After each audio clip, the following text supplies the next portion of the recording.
ಈಗಲೇ ನಾನು ಸಂಮೋಹನ ಮಂತ್ರ ಪಠಿಸ್ತೀನಿ. ಕಚ್ಚಿರೋ ಹಾವು ಇಲ್ಲಿಗೆ ಬರುತ್ತೆ.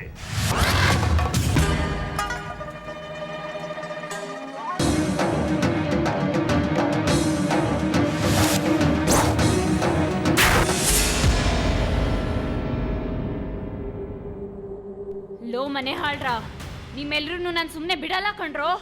ಹುಟ್ಟಾನೆ ದೇವಸ್ಥಾನದ ಪಾವಿತ್ರ್ಯ ಹಾಳು ಮಾಡಿದ ವನಜಾನ್ ಮುಗಿಸ್ದೆ. ಇವತ್ತು ಅವಳ ಜೊತೆ ಚಕ್ಕಂದ ಆಡಿ ನಿಮ್ಗಳ ಜೊತೆ ಕೈ ಮಿಲಾಯಿಸಿದ ದೇಶಮುಖ್ನ ಮುಗಿಸ್ದೆ.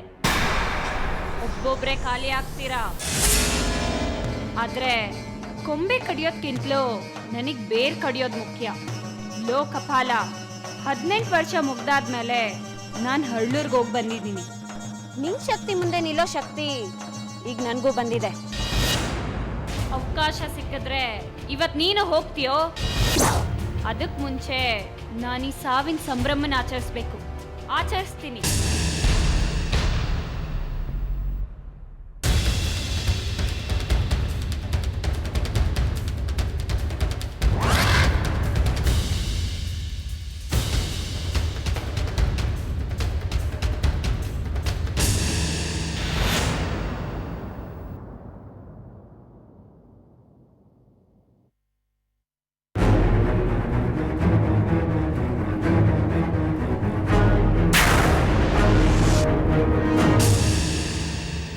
ಹೇ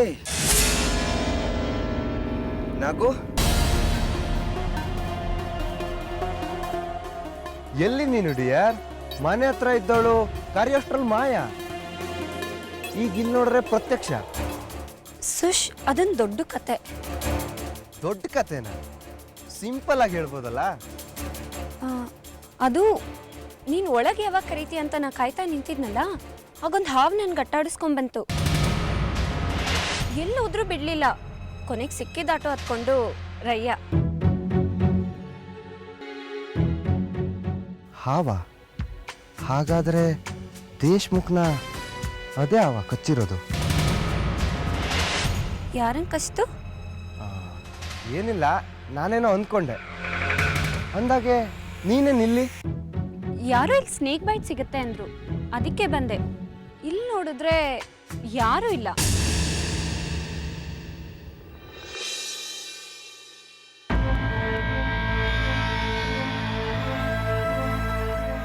ತಲೆ ಬಾಚ್ಬೇಕಾದ್ರೆಲ್ಲ ಅಮ್ಮ ನೋವಾಗ್ತಾ ಇದೆ, ನಿಧಾನಕ್ಕೆ ಬಾಚು ಅಂತ ಹೇಳ್ತಾ ಇದ್ದೋಳು. ಏನಿವತ್ತು ಕಮಕ್ ಕಿಮಕ್ ಅಂತ ಎಲ್ಲ?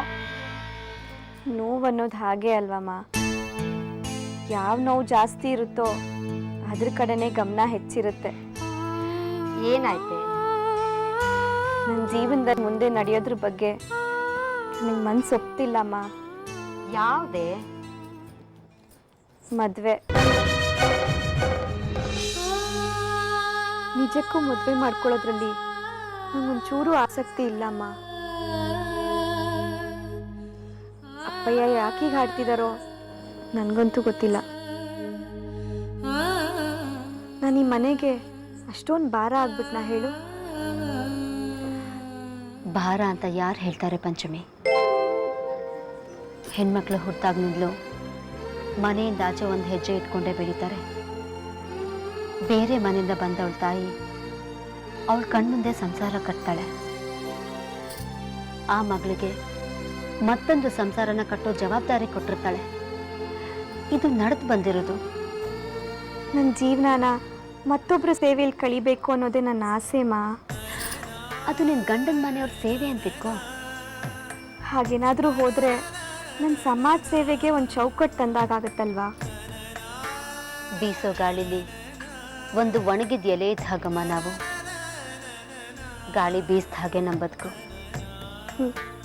ನಾನು ಈ ಮದುವೆಗೆ ಒಪ್ಕೊಳ್ಳಿ ಅಂತ ಹೀಗೆಲ್ಲ ಹೇಳ್ತಿದ್ಯಾ ಅಲ್ವಮ್ಮ? ಇಲ್ಲ ಕಣೆ, ನೀನು ಯಾವ ರೀತಿ ಜೀವನ ನಡೆಸಬೇಕು ಅಂತ ನಿನಗೆ ತಿಳಿ ಹೇಳ್ತಾ ಇದ್ದೀನಿ. ನನಗೆ ಗೊತ್ತಿರೋ ಸತ್ಯ ಒಂದೇ, ನೀನು ಒಳ್ಳೆಯವಳು. ನಿನ್ನ ಪಾಲಿಗೆ ಯಾವುದೇ ಸಂಬಂಧ ಬಂದರೂ ಅವ್ರಿಗೆ ಒಳ್ಳೇದಾಗತ್ತೆ.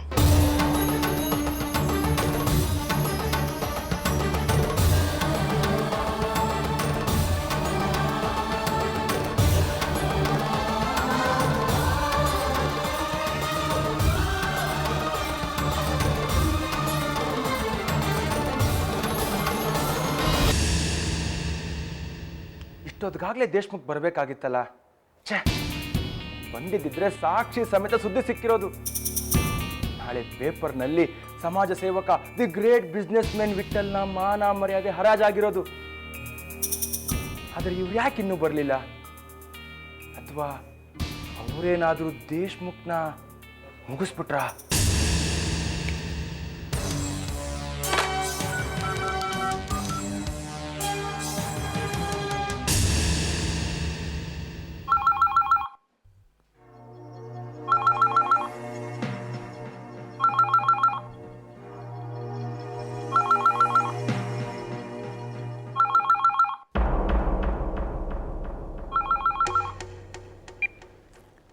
ಹಲೋ ಸರ್, ನಾನು ಷಣ್ಮುಗ ಅಂತ, ನಮ್ಮ ಸರ್ PA.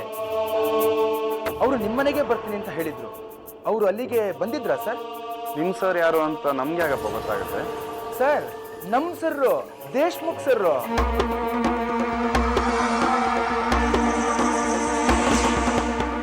ಓ, ಅವರಾ? ಹಾಂ, ಬಂದಿದ್ರು. ಆದರೆ ಹಾವು ಕಚ್ಚಿ ಅಲ್ಲಲ್ಲ, ಹಾರ್ಟ್ ಅಟ್ಯಾಕ್ ಆಗಿ ಅಂದಾಗೆ ನೀವೆಲ್ಲಿಂದ ಮಾತಾಡ್ತಾ ಇರೋದು?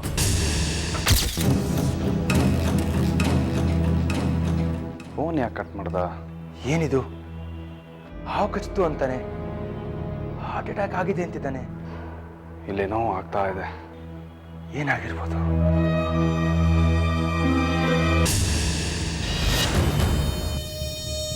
ಕಾಳಿಮಾ, ಶ್ರದ್ಧೆ ನನ್ನ ನಿಷ್ಠೆ, ನಿಷ್ಠೆ ನನ್ನ ಪ್ರತಿಷ್ಠೆ. ಇದಕ್ಕೆ ನೀನು ಯಾವತ್ತೂ ಕರಗ್ತೀಯ, ಕರಗಲೇಬೇಕು.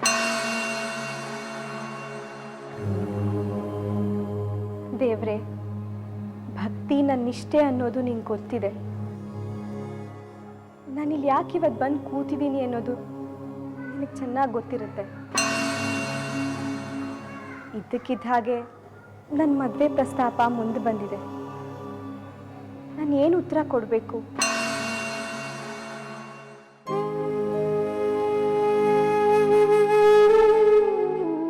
ಯಾರ ಮನ್ಸಿಗೋ ನೋವಾಗುತ್ತೆ ಅಂತ ನಾನು ನನ್ನ ಸೇವಾ ಮನೋಭಾವನೂ ಮರೆತು ಸಂಸಾರದಲ್ಲಿ ಹೋಗಿ ಸಿಕ್ಕಾಕೋಬೇಕು ಅಂತ ಹೇಳ್ತೀಯಪ್ಪ.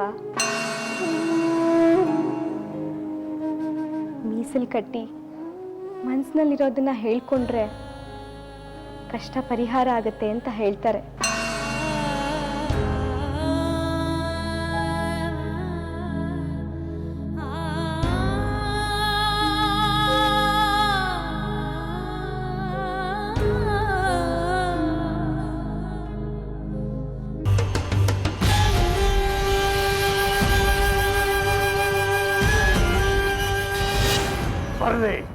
ಬರ್ಲಿ ಆ ನಾಗ.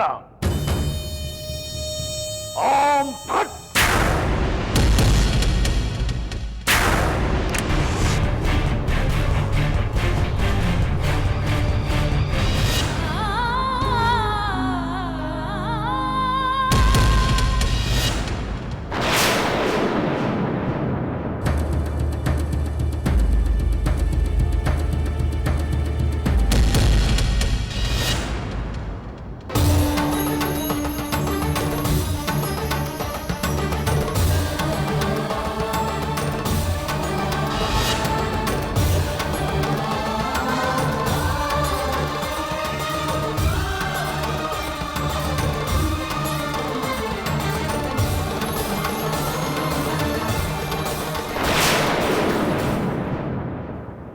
ಭಗವಂತ, ಇದೇನಪ್ಪ?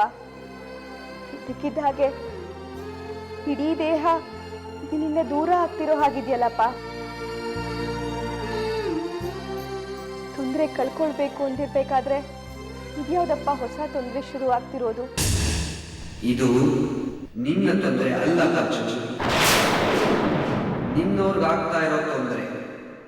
ಕಾಪಾಡ್ಕೊ, ಅವಳನ್ನ ಕಾಪಾಡ್ಕೊ ಪಂಚಮಿ.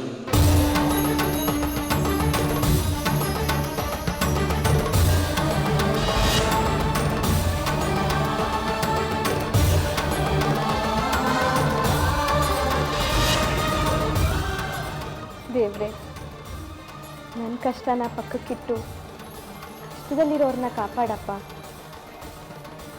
ನೋವು ಪಡೋ ಪ್ರತಿಯೊಬ್ಬರೂ ನನ್ನವರು.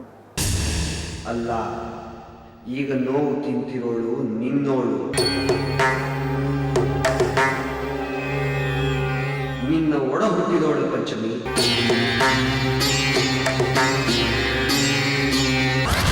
Sush, I am sorry. ಇವತ್ತು ನಾನು ಉಳಿಬೇಕಂದ್ರೆ ನಿನ್ನೆ ನಾನು ಬಲಿ ತಗೊಳ್ಲೇಬೇಕು.